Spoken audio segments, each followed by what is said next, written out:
বিসমিল্লাহির রহমানির রহিম। প্রিয় দেশবাসী, শিশু, কিশোর কিশোরী, তরুণ তরুণী, ছাত্রছাত্রী, বয়স্ক বৃদ্ধ, নারী পুরুষ সবাইকে আমার সালাম জানাচ্ছি। আসসালামু আলাইকুম। আজ জাতির এক বিশেষ দিন, বিজয় দিবস। বাঙালি জাতির বুক ফুলিয়ে দাঁড়াবার দিন। পাকিস্তানি হানাদার বাহিনীর অনেক অস্ত্রকে অগ্রাহ্য করে খালি হাতে রুখে দাঁড়িয়ে সম্মুখ সমরে লড়াই করে নিজেদের জন্য একটি স্বতন্ত্র রাষ্ট্র প্রতিষ্ঠার উৎসবের দিন। এই দিনে স্মরণ করি লক্ষ লক্ষ শহীদদেরকে, অগণিত শিশু কিশোর, তরুণ তরুণী, যুবক যুবতী, বৃদ্ধ জনতার আত্মত্যাগকে, যার ফলে স্বাধীনতা অর্জন সম্ভব হয়েছিল। কিন্তু আমরা সেই অর্জনকে আমাদের দোষে সম্পূর্ণতা দিতে পারিনি। সর্বশেষ এবং প্রচণ্ডতম আঘাত হানল এক স্বৈরাচারী সরকার। সে প্রতিজ্ঞা করেই বসছিল এদেশের মঙ্গল হতে পারে এমন কিছুই সে অবশিষ্ট থাকতে দেবে না। এবছরের বিজয় দিবস বিশেষ কারণে মহা আনন্দের দিন। মাত্র 4 মাস আগে একটি অসম্ভব সম্ভব হয়ে গেল। দেশের সবাই মিলে একজোটে হুঙ্কার দিয়ে উঠল। পৃথিবীর ঘৃণ্যতম স্বৈরাচারী শাসককে পালিয়ে যেতে বাধ্য করে আমাদের প্রিয় দেশকে মুক্ত করেছে ছাত্র জনতার সম্মিলিত অভ্যুত্থান। যে হাজার হাজার শহীদ এবং আহতদের আত্মত্যাগ এবং ছাত্র জনতার অটুট ঐক্যের মাধ্যমে এই গণ অভ্যুত্থান সম্ভব হলো, তাদের সবাইকে স্মরণ করি এবং আজ এবারের মহাবিজয়ের দিনে সমগ্র জাতির পক্ষ থেকে তাদের প্রতি সশ্রদ্ধ সালাম জানাই। নাগরিক অধিকার ও মর্যাদা নিশ্চিতের জন্য, গণতন্ত্রের জন্য একটি বৈষম্যহীন দেশ গড়ার তাগিদে ছাত্র জনতা স্বৈরাচারীর রক্তচক্ষুকে উপেক্ষা করে রক্ত দিয়ে 4 মাস আগে নতুন বাংলাদেশ গড়ার জন্য যে ঐক্য গড়ে তুলেছিল, সে ঐক্য এখনও পাথরের মতো মজবুত আছে। মাত্র কয়েকদিন আগে জাতি আবার গর্জে উঠে সমগ্র পৃথিবীকে সে কথা জানিয়ে দিয়েছে। যখন পরাজিত শক্তি নড়েচড়ে ওঠার চেষ্টা করছিল, সকল রাজনৈতিক দলের এবং সকল ধর্মের শীর্ষ ব্যক্তিদের এবং ছাত্রদের সমাবেশের মাধ্যমে এক কণ্ঠে সজোরে ঘোষণা দিয়েছিল, আমরা যে নিরেট ঐক্যের মাধ্যমে অভ্যুত্থান করেছি সে ঐক্য আরও জোরদার হয়েছে। 4 মাসের ব্যবধানে আমাদের ঐক্য কোথাও শিথিল হয়নি। নতুন বাংলাদেশ গড়ার সংকল্পে আমরা অটুট আছি। বহির্বিশ্বে চাতুর্যপূর্ণ প্রচারণা দিয়ে যারা আমাদের মধ্যে দূরত্ব সৃষ্টির চেষ্টা করছে, তারা দূরত্ব সৃষ্টি তো করতে পারেইনি, বরং সারা জাতিকে সগৌরবে উচ্চকণ্ঠে তার ঐক্যকে পৃথিবীর সামনে তুলে ধরতে উজ্জীবিত করেছে। পরাজিত শক্তি তাদের পরাজয় কিছুতেই মেনে নিতে পারছে না। তারা প্রতিদিন দেশের ভেতরে এবং বাইরে থেকে জনতার অভ্যুত্থানকে ব্যর্থ করার জন্য বিপুল অর্থ ব্যয়ে নানা ভঙ্গিতে তাদের চেষ্টা চালিয়ে যাচ্ছে। পাচার করা হাজার হাজার কোটি টাকা তাদের আয়ত্তে রয়েছে। তাদের সুবিধাভোগীরা সর্বত্র ছড়িয়ে আছে। আমাদের ঐক্য অটুট থাকলে তারা আমাদেরকে আমাদের লক্ষ্য অর্জন থেকে ব্যর্থ করতে পারবে না। সজাগ থাকুন, নিজের লক্ষ্যকে জাতির লক্ষ্যের সঙ্গে একীভূত করুন। পৃথিবীর কোনো শক্তিই আমাদেরকে আমাদের লক্ষ্য অর্জন থেকে বিচ্যুত করতে পারবে না। আমি দেশের গণমাধ্যম কর্মী ও জনগণের প্রতি আহ্বান জানাই, বিশ্বের কাছে দেশের প্রকৃত চিত্র তুলে ধরুন। অপপ্রচারের বিরুদ্ধে সত্যই হোক আমাদের হাতিয়ার। জাতির এই নিরেট ঐক্য এই বছরের বিজয় দিবসকে স্মরণীয় করে রাখবে, ইতিহাসের অনন্য স্থানে প্রতিষ্ঠিত করে রাখবে। এই ঐতিহাসিক অর্জনের জন্য দলমত নির্বিশেষে দেশের সকল তরুণ তরুণী, যুবক যুবতী, বৃদ্ধ বৃদ্ধা সবাইকে আমার অভিনন্দন জানাচ্ছি। এই ঐক্যের জোরে আমরা আমাদের সকল সমস্যার দ্রুত সমাধান নিশ্চিত করতে পারব। এই বিজয় মাসে আমাদের গণ অভ্যুত্থানকে অভিনন্দন জানাবার জন্য, আমাদের বিজয় দিবসে যোগ দেবার জন্য ঢাকায় এসছেন পূর্ব তিমুরের রাষ্ট্রপতি, নোবেল শান্তি পুরস্কার বিজয়ী প্রেসিডেন্ট হোসে রামোস হর্তা। তিনি তার দেশের মুক্তিযুদ্ধে নেতৃত্ব দিয়েছেন। আমাদের দেশের মুক্তিযুদ্ধ তাকে অনুপ্রাণিত করেছিল। 2002 সালে পূর্ব তিমুর স্বাধীন রাষ্ট্র হিসেবে প্রতিষ্ঠিত হয়। আমাদের জাতীয় উৎসবে শরীক হওয়ার জন্য জাতির পক্ষ থেকে তাকে আমরা স্বাগত জানাচ্ছি। কয়েকদিন আগে ইউরোপীয় ইউনিয়নের ১৯ জন রাষ্ট্রদূতের সঙ্গে আমার বৈঠক হয়েছে। এই প্রথমবারের মতো ইউরোপিয়ান ইউনিয়নের প্রায় সকল দেশের রাষ্ট্রদূতগণ একসঙ্গে ঢাকায় এসে সরকারের সঙ্গে বৈঠক করলেন। এই দেশগুলোর বেশিরভাগ দূতাবাস দিল্লিতে। তারা অনেকেই আগে কোনো দিন ঢাকায় আসেনও নি। এটি একটি ঐতিহাসিক ঘটনা। একত্রে ঢাকায় আসলেন শুধু এই বার্তা দেওয়ার জন্য যে ইউরোপীয় ইউনিয়ন বাংলাদেশকে সর্বোচ্চ সমর্থন ও সহযোগিতা দেওয়ার জন্য প্রস্তুত। অন্তর্বর্তীকালীন সরকারের সংস্কার উদ্যোগ এবং গণতান্ত্রিক পদ্ধতিতে নির্বাচনের প্রক্রিয়ার কথা আমি তাদেরকে জানিয়েছি। সেটিতে তারা পূর্ণ সমর্থন জানিয়েছেন এবং সরকারকে সর্বোচ্চ সহযোগিতা করবেন বলে জানিয়েছেন। বাংলাদেশের বিরুদ্ধে অপপ্রচার এবং ভুল তথ্য প্রচারের বিষয়েও আমি ইউরোপীয় ইউনিয়নের কূটনীতিকদের জানিয়েছি। ইউরোপীয় দেশগুলোর মধ্যে যাদের ভিসা অফিস নয়াদিল্লিতে আছে তাদেরকে ঢাকা বা অন্য কোনো প্রতিবেশী দেশে ভিসা অফিস নিয়ে আসার জন্য আমি অনুরোধ করেছি। আমি বলেছি, ইউরোপীয় দেশগুলোর বিশ্ববিদ্যালয়ে ভর্তির জন্য অনেক বাংলাদেশি শিক্ষার্থীর ভিসা পেতে সমস্যা হয়। তারা যদি ভিসা সেন্টার ঢাকায় নিয়ে আসেন তাহলে আমাদের ছেলে মেয়েদের ভোগান্তি কমে যাবে। এছাড়া অর্থনৈতিক ও সামাজিক ক্ষেত্রে তাদের সহযোগিতার মাত্রা বাড়ানোর বিষয়ে আমি আলাপ করেছি। বিশ্বব্যাংক সহ অন্যান্য সকল দাতা প্রতিষ্ঠানসমূহের কাছে আমাদের অর্থনীতির ভবিষ্যৎ সম্বন্ধে আস্থা প্রতিষ্ঠিত করতে অন্তর্বর্তীকালীন সরকার সক্ষম হয়েছে। তারা নতুন উদ্যোগে এবং নতুন উৎসাহে আমাদের সঙ্গে নতুন আর্থিক সম্পর্ক গড়ে তুলতে এগিয়ে এসছে। অর্থনীতির সাফল্যের ব্যাপারে দেশে এবং বিদেশে আস্থার সৃষ্টি হয়েছে। অন্তর্বর্তী সরকার যখন দায়িত্ব গ্রহণ করে অর্থনীতি তখন ভেঙে পড়ার অবস্থায়। গত 4 মাসে এই অবস্থার বিরাট পরিবর্তন হয়েছে। ব্যাংকিং ব্যবস্থায় আস্থা এবং নিয়ম শৃঙ্খলা ফিরে আসছে। কোনো ব্যাংক বন্ধ করে দিতে হয়নি। ব্যাংক যত দুর্বলই হোক তাকে টিকিয়ে রাখার ব্যবস্থা করা হয়েছে। প্রথম দিকে আমানতকারীর টাকা উত্তোলনের ব্যাপারে বিধিনিষেধ আরোপ করা হয়েছিল, এখন সেটা তুলে দেওয়া হয়েছে। বাংলাদেশ ব্যাংক সকল ব্যাংককে আমানতকারীর আমানত ফেরত দেওয়ার জন্য নতুন টাকার সরবরাহ দিতে প্রস্তুত হয়েছে। আশা করি এতে ব্যাংকিং ব্যবস্থায় সকলের আস্থা ফিরে আসবে। প্রিয় দেশবাসী, আমাদের সরকারের শুরুতেই একটি কমিটি নিয়োগ করেছিলাম, শ্বেতপত্র প্রণয়ন কমিটি। এই কমিটির কাজ ছিল অভ্যুত্থানের পর অর্থনীতি কোন পরিস্থিতিতে যাত্রা শুরু করলো তার একটা দলিল রচনা করা। এতে কি পেলাম কি পেলাম না তার একটা চিত্র তুলে ধরার দায়িত্ব দেওয়া হয়েছিল এই কমিটিকে। ডক্টর দেবপ্রিয়ের সভাপতিত্বে গঠিত 12 সদস্যের শ্বেতপত্র প্রণয়ন কমিটি নির্ধারিত সময়ে এই কঠিন কাজ সম্পন্ন করে আমাদের কাছে 400 পৃষ্ঠার একটা বিস্তারিত রিপোর্ট পেশ করেছে। রিপোর্ট পড়ে দেশের মানুষ হতভম্ব হয়ে গেছে। দেশে বিদেশে অনেক প্রতিষ্ঠান ও ব্যক্তি গভীর আগ্রহ নিয়ে এই রিপোর্টটি সংগ্রহ করছে। দেশের মধ্যে পত্রপত্রিকা, সেমিনার, আলোচনা সভা, টেলিভিশনে এই নিয়ে প্রচুর আলোচনা হচ্ছে।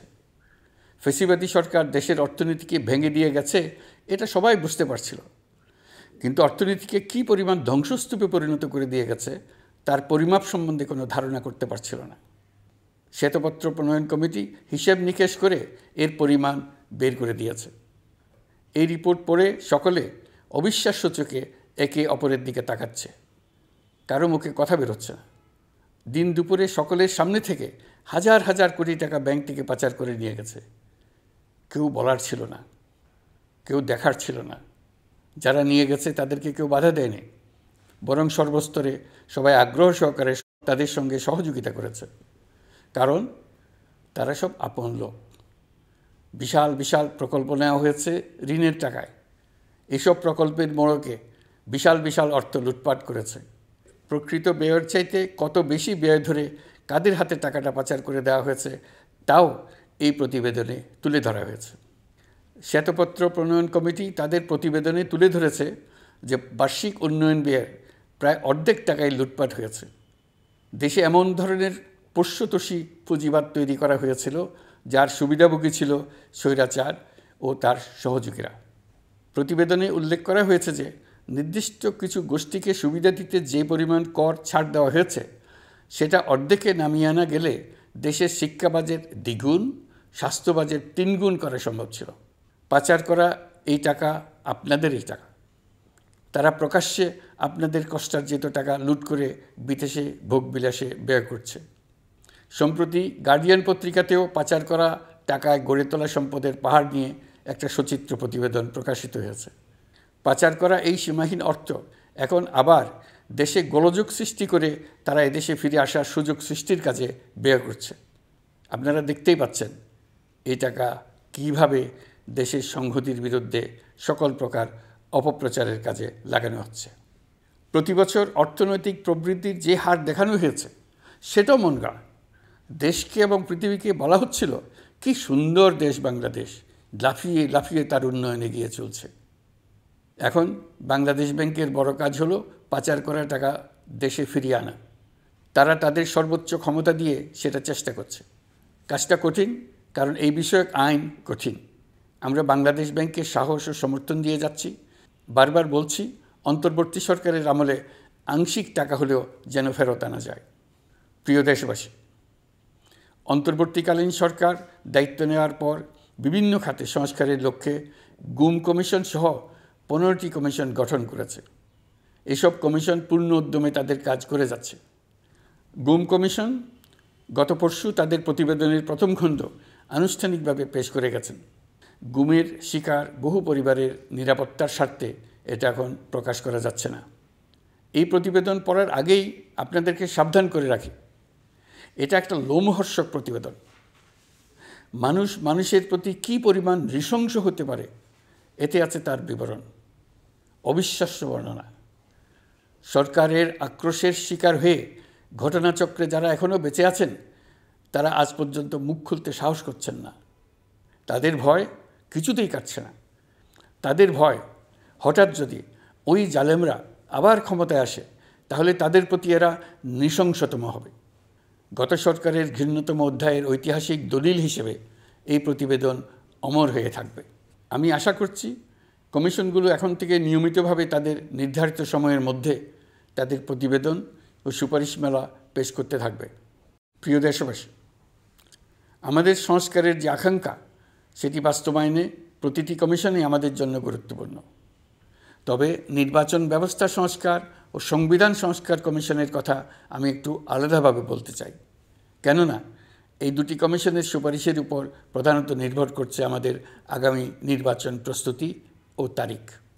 এই প্রসঙ্গে বড় খবর হলো, প্রধান নির্বাচন কমিশনার সহ নির্বাচন কমিশন গঠন করা হয়ে গেছে। কমিশন দায়িত্ব গ্রহণ করেছে। এখন থেকে তাদের হাতে দায়িত্ব ন্যস্ত হলো ভবিষ্যৎ সরকার গঠন করার প্রক্রিয়া শুরু করার। তারা তাদের প্রস্তুতির কাজ শুরু করেছেন। তাদের হাতে অনেক কাজ। প্রথমে সবচেয়ে বড় কাজ ভোটার তালিকা হালনাগাদ করা। এটা এমনিতেই কঠিন কাজ। এখন কাজটা আরও কঠিন হলো এই জন্য যে গত 3টা নির্বাচনে ভোটারদের অংশগ্রহণ করার সুযোগ ছিল না। ভোটার তালিকা যাচাই করার সুযোগ হয়নি কারণ। গত 15 বছরে যারা ভোটার হওয়ার যোগ্য হয়েছে তাদের সবার নাম ভোটার তালিকায় তোলা নিশ্চিত করতে হবে। এটা একটা বড় কাজ। ছাত্র জনতার অভ্যুত্থানের পর এখানে গলদ রাখার কোনো সুযোগ নেই। দীর্ঘদিন পর এবার বহু তরুণ তরুণী জীবনে প্রথমবারের মতো ভোট দেবে। অতীতে তাদেরকে সে অধিকার এবং আনন্দ থেকে বঞ্চিত করা হয়েছে। তাই এবারের নির্বাচনে তাদের ভোটদান একটি স্মরণীয় ঘটনা হয়ে থাকবে। এই অভিজ্ঞতাকে মসৃণ করার সমস্ত আয়োজন করতে হবে। আমার একান্ত ইচ্ছা এবারের নির্বাচনে প্রথমবারের তরুণ তরুণী ভোটাররা শতকরা 100 ভাগের কাছাকাছি সংখ্যায় ভোট দিয়ে একটি ঐতিহ্য সৃষ্টি করুক। নির্বাচন কমিশন এবং সকল সামাজিক প্রতিষ্ঠান ও রাজনৈতিক দলের প্রতি আমার আহ্বান, সবাই মিলে আমরা যেন ওই লক্ষ্য অর্জনে নানা প্রকার সৃজনশীল কর্মসূচি গ্রহণ করি। এখন থেকে সবাই মিলে এমন একটা ঐতিহ্য সৃষ্টি করি যেন স্থানীয় নির্বাচন সহ সকল নির্বাচনে সকল কেন্দ্রে প্রথমবারের ভোটাররা 100% কাছাকাছি সংখ্যায় ভোটদান নিশ্চিত করবে। এটা নিশ্চিত করতে পারলে ভবিষ্যতে কোনো সরকার মানুষের ভোটাধিকার কেড়ে নেবার সাহস করতে পারবে না। নতুন ভোটার ছাড়াও যাদের আগে থেকে ভোটার তালিকায় নাম থাকার কথা ছিল তারা ভোটার তালিকায় আছে কিনা তা নিশ্চিত করতে হবে। বিশেষ মনোযোগ দিয়ে ভুয়া ভোটারদেরকে তালিকা থেকে বের করে দিতে হবে। এবার আমরা প্রবাসী বাংলাদেশিদেরকে ভোট দেওয়া নিশ্চিত করতে চাই। অতীতে আমরা এই ব্যাপারে অনেকবার আশ্বাসের কথা শুনেছি। এই সরকারের আমলে এটা যেন প্রথমবারের মতো বাস্তবায়িত হয়, এটা আমরা নিশ্চিত করতে চাই। এর জন্য একটা নির্ভরযোগ্য ব্যবস্থা করতে হবে। সব কিছুই সমসাপেক্ষ ব্যাপার। এর সঙ্গে যদি আমরা নির্বাচন প্রক্রিয়া আরও উন্নত করতে চাই, নির্বাচন সংস্কার কমিশনের সুপারিশমালা বাস্তবায়ন করতে চাই, তাহলে প্রয়োজনীয় সংস্কারের বিস্তৃতি ও গভীরতা অনুসারে নির্বাচন কমিশনকে সময় দিতে হবে। আমি সকল প্রধান সংস্কারগুলো সম্পন্ন করে নির্বাচন আয়োজন করার ব্যাপারে বরাবর আপনাদের কাছে আবেদন জানিয়ে এসেছি। তবে রাজনৈতিক ঐকমত্যের কারণে আমাদেরকে আবার বলছি, যদি অল্প কিছু সংস্কার করে ভোটার তালিকা নির্ভুলভাবে তৈরি করার ভিত্তিতে নির্বাচন সম্পন্ন করতে হয়, তাহলে 2025 সালের শেষের দিকে নির্বাচন অনুষ্ঠান হয়তো সম্ভব হবে। আর যদি এর সঙ্গে নির্বাচন প্রক্রিয়া এবং নির্বাচন সংস্কার কমিশনের সুপারিশের পরিপ্রেক্ষিতে এবং জাতীয় ঐকমত্যের ভিত্তিতে প্রত্যাশিত মাত্রার সংস্কার যোগ করি, তাহলে অন্তত আরও 6 মাস অতিরিক্ত সময় লাগতে পারে। মোটা দাগে বলা যায় 2025 সালের শেষ দিক থেকে 2026 সালের প্রথমার্ধের মধ্যে নির্বাচনের সময় নির্ধারণ করা যায়। প্রিয় দেশবাসী, যে কোনো সংস্কারের কাজে হাত দিতে গেলে রাজনৈতিক ঐকমত্যের প্রয়োজন। এই ঐকমত্যে পৌঁছানোর প্রক্রিয়া কী হবে? অন্তর্বর্তীকালীন সরকার এভাবে অগ্রসর হবার প্রস্তুতি নিচ্ছে। অন্তর্বর্তীকালীন সরকার প্রথম পর্যায়ে 6টি সংস্কার কমিশন গঠন করেছে। এরা শীঘ্রই চূড়ান্ত প্রতিবেদন পেশ করবে বলে আশা করি। আমরা এই 6 কমিশনের চেয়ারম্যানদের নিয়ে একটি জাতীয় ঐকমত্য গঠন কমিশন প্রতিষ্ঠা করার দিকে অগ্রসর হচ্ছি। এর কাজ হবে রাজনৈতিক দল সহ সকল পক্ষের সঙ্গে মতামত বিনিময় করে যে সমস্ত বিষয়ে ঐকমত্য স্থাপন হবে সেগুলো চিহ্নিত করা এবং বাস্তবায়নের জন্য সুপারিশ করা। যেহেতু জাতীয় ঐকমত্য প্রতিষ্ঠা করা অন্তর্বর্তীকালীন সরকারের অতি গুরুত্বপূর্ণ দায়িত্ব, তা বিবেচনা করে আমি এই কমিশনের চেয়ারম্যানের দায়িত্ব পালন করব। আমার সাথে এই কমিশনের সহসভাপতির দায়িত্ব পালন করবেন অধ্যাপক আলী রিয়াজ। কমিশন প্রয়োজন মনে করলে নতুন সদস্য কোঅপ্ট করতে পারবে। প্রথম 6টি কমিশনের চূড়ান্ত প্রতিবেদন পাওয়ার পর আগামী মাসেই জাতীয় ঐকমত্য গঠন কমিশন তার কাজ শুরু করতে পারবে বলে আমি আশা করছি। এই নতুন কমিশনের প্রথম কাজ হবে নির্বাচন অনুষ্ঠানের জন্য যে সমস্ত সিদ্ধান্ত জরুরি সেই সমস্ত বিষয়ে তাড়াতাড়ি ঐকমত্য সৃষ্টি করা এবং সকলের সঙ্গে আলোচনা করে কোন সময়ে নির্বাচন অনুষ্ঠান করা যায় সেই ব্যাপারে পরামর্শ চূড়ান্ত করা।